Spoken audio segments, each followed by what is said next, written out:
The YouTube channel of success campus. आज एक नया दिन और हर दिन की तरह आज भी हम लेकर आ गए हैं करंट अफेयर्स के कुछ नए क्वेश्चंस। तो देर न करते हुए देखते हैं हमारा पहला क्वेश्चन क्या है। हमारा पहला क्वेश्चन, विश्व खेल पत्रकार दिवस हर साल विश्व स्तर पर कब मनाया जाता है? हमारा पहला क्वेश्चन, विश्व खेल पत्रकार दिवस हर साल विश्व स्तर पर कब मनाया जाता है? World sports journalist day is observed globally every year on. हमारे ऑप्शंस हैं ए 3 जुलाई, बी 2 जुलाई, सी 1 जुलाई, डी 4 जुलाई। हमारा आंसर है बी 2 जुलाई। हर साल 2 जुलाई को विश्व स्तर पर वर्ल्ड स्पोर्ट्स जर्नलिस्ट डे यानी विश्व खेल पत्रकार दिवस मनाया जाता है। इस दिन का उद्देश्य खेल पत्रकारों के काम की सराहना करने और उन्हें अपने काम में बेहतर करने के लिए प्रोत्साहित करना है।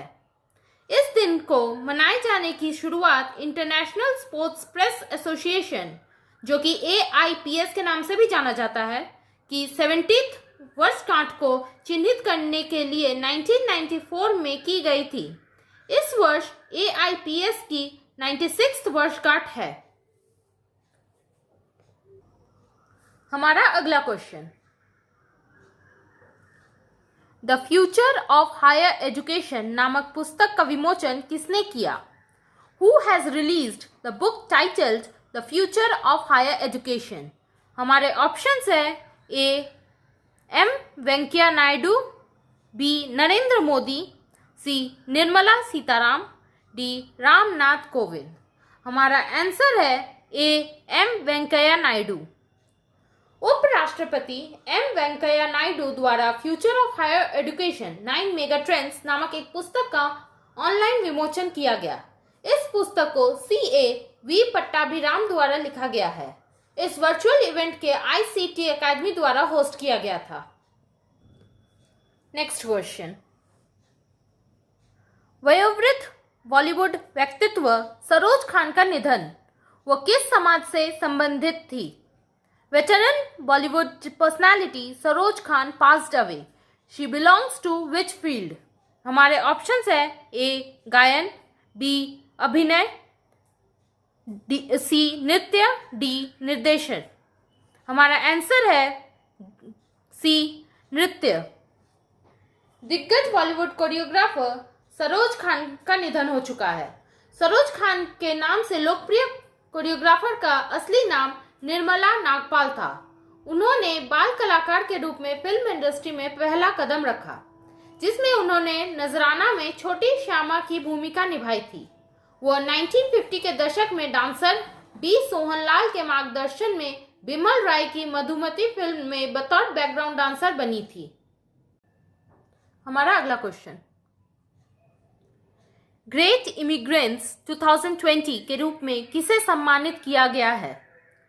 Who is honored as Great Immigrants 2020? हमारे ऑप्शंस है ए सिद्धार्थ मुखर्जी, बी राज चेट्टी, सी ए और बी दोनों, डी इनमें से कोई नहीं। हमारा आंसर है सी ए और बी दोनों। सिद्धार्थ मुखर्जी और राज चेट्टी को महान प्रवासियों 2020 के रूप में सम्मानित किया गया। भारतीय अमेरिकियों पुलित्जर पुरस्कार विजेता चिकित्सक लेखक सिद्धार्थ मुखर्जी और हार्वर्ड अर्थशास्त्री राज चेट्टी ने कोविड-19 महामारी का मुकाबला करने में उनकी भूमिका के लिए ग्रेट इमिग्रेंट्स की 2020 की कार्नेगी कॉरपोरेशन ऑफ न्यूयॉर्क की सूची में 38 स्वाभाविक रूप से अमेरिकी नागरिकों के बीच का आंकड़ा बनाया है। हमारा नेक्स्ट क्वेश्चन, कोविड-19 महामारी के कारण किस देश ने एशिया प्रशांत आर्थिक सहयोग APEC शिखर सम्मेलन 2021 को रद्द कर दिया है? Which country has cancelled the Asia Pacific Economic Corporation, that is APEC Summit 2021 due to the COVID-19 pandemic? हमारे ऑप्शंस है A America, B Chile, C Spain, D New Zealand. हमारा आंसर है डी न्यूजीलैंड। न्यूजीलैंड ने कोविड-19 महामारी के कारण वर्ष 2021 में होने वाले एशिया प्रशांत आर्थिक सहयोग that is Asia Pacific economic corporation summit को रद्द करने की घोषणा की है। यह शिखर सम्मेलन न्यूजीलैंड के ऑकलैंड में आयोजित किया जाना था। इससे पहले नेताओं की इस बैठक को चिली सरकार द्वारा 2019 में हिंसक विरोधी प्रदर्शनों के कारण रद्द कर दिया गया था और साल 2020 की वर्चुअल APEC बैठक मलेशिया द्वारा आयोजित की जा रही है। हमारा next question, Indian Overseas Bank के MD और CEO के रूप में कौन सेवानिवृत्त हुए हैं? Who has retired as MD and CEO of Indian Overseas Bank? हमारे ऑप्शंस है A. Karnam Shekhar, B. Rajnish Kumar, C. Pankaj Arora, D. Shyam Sundar. हमारा आंसर है A. Karnam Shekhar. Indian Overseas Bank के प्रबंध निदेशक यानी कि मैनेजिंग डायरेक्टर और मुख्य कार्यकारी अधिकारी यानी कि CEO कर्णम शेखर 30 जून 2020 को रिटायर हो चुके हैं। वो दिसंबर 1983 में भारतीय स्टेट बैंक में परिवीक्षाधीन अधिकारी के तौर पर शामिल हुए हैं। हमारा अगला क्वेश्चन, फिच ने वित्त वर्ष 22 के लिए भारत के GDP विकास दर को घटाकर 9.5% से कितना कर दिया? Fitch cuts India's GDP growth forecast to how much from 9.5% for fiscal year 2022? हमारे ऑप्शंस है A 9%, B 8%, C 7.5%, D 7%। हमारा आंसर है B 8%। फिच ने हाल ही में जारी किए गए अपने ग्लोबल इकोनॉमिक आउटलुक रिपोर्ट के जून अपडेट में वित्त वर्ष 2022 में भारत की GDP विकास दर को 9.5% से घटाकर 8% कर दिया है। फिच ने चालू वित्त वर्ष में भारतीय अर्थव्यवस्था के 5% गिरावट के अपने पहले अनुमान को बरकरार रखा है। इसके अलावा फिच ने भारतीय अर्थव्यवस्था के वित्त वर्ष 2022-23 में 5.5% की दर में बढ़ने का अनुमान लगाया है। अगला क्वेश्चन, किस संस्थान ने कोविड-19 का पता लगाने के लिए AI आधारित उपकरण विकसित किया है? Which institute has developed AI-based tool to detect COVID-19? हमारे ऑप्शंस है A. IIT Bombay, B. IIT Madras, C. IIT Gandhinagar, D. IIT Delhi. हमारा आंसर है C. IIT गांधीनगर। गांधीनगर के भारतीय प्रौद्योगिकी संस्थान ने चेस्ट एक्सरे इमेज के जरिए कोविड-19 का पता लगाने के लिए आर्टिफिशियल इंटेलिजेंस आधारित एक गहन शिक्षण उपकरण विकसित किया है। यह एक ऑनलाइन उपकरण है जो किसी व्यक्ति के कोरोना संक्रमित होने की आशंकाओं का पता लगा सकता है और इसका इस्तेमाल मेडिकल टेस्ट से पहले त्वरित प्राथमिक उपचार के लिए भी किया जा सकता है। हमारा नेक्स्ट क्वेश्चन, किस बैंक ने किसानों के लिए ई-किसान धन ऐप लॉन्च किया है? Which bank has launched ई-किसान धन ऐप फॉर फार्मर्स? हमारे ऑप्शंस है A. ICICI bank, B. भारतीय state bank, C. Axis bank, D. HDFC bank. हमारा आंसर है D. HDFC bank.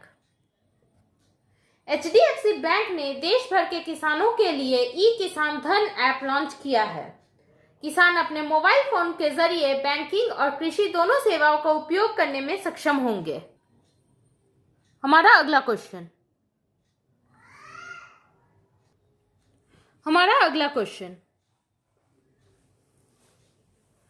विश्व बैंक ने स्वीकृत किया है कि MSME के लिए आपातकालीन प्रतिक्रिया कार्यक्रम कितना है? World Bank has approved how much emergency response program for MSME? हमारे ऑप्शंस है A. $700 million, B. $850 million, C. $750 million, D. $650 million। हमारा आंसर है सी $750 मिलियन। विश्व बैंक ने भारत के एमएसएमई के लिए $750 मिलियन के एमएसएमई आपातकालीन प्रतिक्रिया कार्यक्रम यानी कि इमरजेंसी रिस्पांस प्रोग्राम को मंजूरी दी है। इस एमएसएमई आपातकालीन प्रतिक्रिया कार्यक्रम का उद्देश्य कोविड-19 संकट में बुरी तरह प्रभावित हुए सूक्ष्म, लघु और मध्यम उद्यमों में वित्त के प्रवाह में वृद्धि के लिए सहयोग करना है। वर्तमान के समय में एमएसएमई को ऑर्डर के रद्द होने, वित्तीय बोझ से दबे पड़े हैं, ग्राहकों की कमी सहित नुकसान हुआ है, जिसके परिणाम स्वरूप राजस्व में भारी गिरावट आई है। इसके कारण नकदी प्रवाह में कमी आई है और इस तबके को संभावित रूप से शोधन क्षमता की समस्याओं का सामना करना पड़ता है। नेक्स्ट क्वेश्चन, भारत और किस देश ने 50-50 संयुक्त उद्यम कंपनी के गठन के लिए एक समझौते पर हस्ताक्षर किए हैं? India and which country has signed an agreement for the formation of a 50-50 joint venture company? हमारे ऑप्शंस है ए श्रीलंका, बी नेपाल, सी भूटान, डी बांग्लादेश। हमारा आंसर है डी बांग्लादेश। भारत और बांग्लादेश ने 50-50 संयुक्त उद्यम कंपनी के गठन के लिए एक समझौते पर हस्ताक्षर किए हैं। यह 50-50 संयुक्त उद्यम कंपनी बांग्लादेश में एलपीजी व्यवसाय के लिए बनाई गई है। भारतीय तेल निगम की पूर्ण स्वामित्व वाली सहायक कंपनी आरआर होल्डिंग्स लिमिटेड, रास अल खैमा यूएई बांग्लादेश की बेमस्को एलपीजी की होल्डिंग कंपनी और आईओसी मध्य पूर्व एफजेडीई दुबई के बीच समझौते पर हस्ताक्षर किए गए हैं। अगला क्वेश्चन, गैर बैंकिंग वित्तीय company NBFC, housing finance company HFC के लिए 30,000 करोड़ रुपए की विशेष तरलता योजना की किसने मंजूरी दी है? Who has approved the special liquidity scheme of rupees 30,000 crore for non-banking financial company that is NBFCs, housing finance company HFC? हमारे ऑप्शंस है ए भारत सरकार, बी केंद्र सरकार, सी राज्य सरकार, डी भारतीय रिजर्व बैंक। हमारा आंसर है डी भारतीय रिजर्व बैंक। भारत सरकार ने गैर बैंकिंग वित्त कंपनी और हाउसिंग फाइनेंस कंपनी के लिए 30,000 करोड़ रुपए की विशेष तरलता योजना को मंजूरी दे दी है। विशेष परियोजना वहन एसपीवी के माध्यम से एनबीएफसी और एचएफसी की तरलता की स्थिति में सुधार लाने के मुख्य उद्देश्य के साथ विशेष तरलता योजना शुरू की गई है। भारतीय रिजर्व बैंक यानी कि आरबीआई ट्रस्ट द्वारा जारी की गई विशेष प्रतिभूतियों की सरकारी गारंटी के लिए सदस्यता लेकर योजना के लिए धनराशि की पेशकश करेगा। ट्रस्ट द्वारा जारी विशेष प्रतिभूतियों के लिए भारत सरकार द्वारा बिना शर्त और अपरिवर्तनीय गारंटी प्रदान की जाएगी। बढ़ते हैं हमारे लास्ट क्वेश्चन की तरफ। आईआईटी कानपुर ने एक कक्षा से घर शिक्षण सेटअप विकसित किया है। सेटअप का नाम क्या है? IIT Kanpur has developed a classroom to home teaching setup. Name of the setup is? हमारे ऑप्शंस है A mobile master, B phone master ji, C mobile master ji, D phone master. हमारा आंसर है सी मोबाइल मास्टर जी। तो आज के लिए बस इतना ही। कल फिर मिलते हैं कुछ नए करंट अफेयर्स के साथ। आपको करंट अफेयर्स के PDF फाइल हमारी वेबसाइट और टेलीग्राम चैनल पर मिल जाएंगे, जिसके लिंक नीचे डिस्क्रिप्शन में दिए गए हैं।